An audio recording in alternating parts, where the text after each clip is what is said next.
മണിയാ ചേട്ടാ പിന്നെ എന്തൊക്കെയുണ്ട് വിശേഷം? നിന്നോട് കുറച്ച് കാര്യം പറയാനുണ്ട്. ഇതാണ് കിരീടം പാലം. ഇവിടെ വച്ചാണ് സേതുമാധവൻ എല്ലാം നഷ്ടപ്പെട്ടത്. സേതുമാധവൻ അതെന്നോട് പറയണ എന്തിന്? അയാളുടെ ജീവിതവും അയാളുടെ കാമുക വരെ നഷ്ടപ്പെട്ടത് ഈ പാലത്തിൽ വെച്ചാണ്. ഓ അത് ശരി.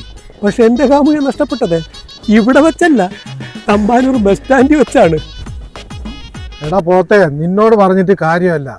ഇതെങ്ങനെയാണ് സംഭവിച്ചത്? അത് വലിയൊരു കഥയാണ്.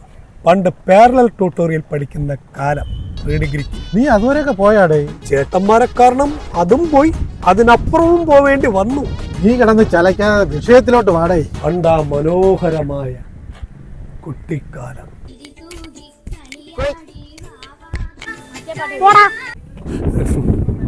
സാമദ്രോഹി ബാലശാവ കിട്ടൂടാ.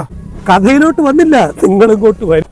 ഡിഗ്രിയും കഴിഞ്ഞ് ജോലി അന്വേഷിച്ചുകൊണ്ടിരിക്കുന്ന സമയത്തെ ചൂണ്ടയിട്ടുകൊണ്ട് കിടക്കുന്ന ഒരു ദിവസം, അപ്പോഴാണ് പ്രേമനും ഹരിയും കൂടി ഒരു വിവരം എന്നോട് ധരിപ്പിച്ചത്. എന്തോന്ന്? എവിടാ തള്ളി കയറി പറഞ്ഞത്? പറഞ്ഞു വരല്ലേ, വല്ലവൻ്റെ കോഞ്ഞാട്ടായ ജീവിതം കേൾക്കാൻ എന്തൊരു ഉത്സാഹം. നീ കാര്യം പറയണേ കോട്ടി. ബസ് സ്റ്റാൻഡിലെ എൻ്റെ കാമുകി ബാഗുമായി നിൽക്കുന്നു.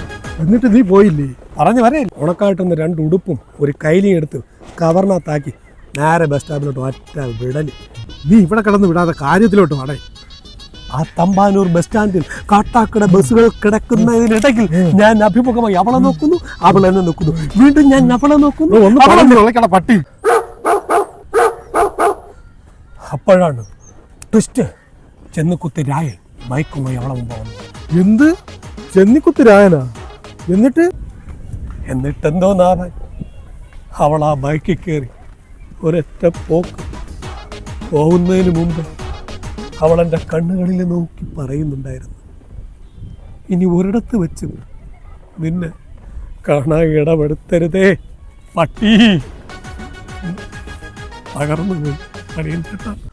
ചെന്നിക്കുത്തിരായ നിന്നെക്കാലും ഗതി കെട്ടവൻ്റെ കൂടെ പോയാടെ. അതാണ് എനിക്ക് ഏക ആശ്വാസം. നിൽക്കണ എന്ത് കാര്യത്തിനും അലമ്പുണ്ടാക്കുക ഇതുപോലെ ഒരെണ്ണം മതി. ആ മണിയന്റെ എന്തോ വാതി പഠിച്ചോണ്ട് നിൽക്കുകയാണ്. ശരിയല്ലേ ചേട്ടാ? അത് വിട്, എന്റെ ചേട്ടന്മാരിതോ വരുന്നു. ഓ, മുണ്ടക്കിന് വലിച്ച് നീട്ടി താഴ്ത്തിയിട്ടെങ്കിൽ അതിൻ്റെ ഒരു പരാതി വേണ്ട. ബഹുമാനം. നീ മെനിങ്ങെന്ന കല്യാണത്തിന് പോയി അവിടെ മൊത്തം അലമ്പാക്കിയല്ലേ? എന്തിനടാ ഇത്? ഒറ്റ ഒരുത്തനാണ് ചേട്ടാ അലമ്പാക്കിയത്. എന്താ ബാല പറയുന്ന? എന്ത് ബാലാന്നാ അങ്ങോട്ട് പറഞ്ഞു കൊടുക്കേട്ടാ. കുടുംബത്തിലൊരു കല്യാണമോ മറ്റേ എന്ത് നല്ല കാര്യം വന്നാലും ശരി, അവിടെ അലമ്പുണ്ടാക്കാൻ ഇവൻ ഒരൊറ്റ ഒരുത്തൻ മതി. എന്താടേ ഇവര് പറയുന്നത്? ഞാൻ എന്ത് ചെയ്യുന്ന ചേട്ടൻ പറയണ? നീ എന്ത് ചെയ്തെന്നാ? കുടുംബത്തിലൊരു കല്യാണം നടക്കുമ്പോഴാണ് ഇവന് ക്രിമിയടി.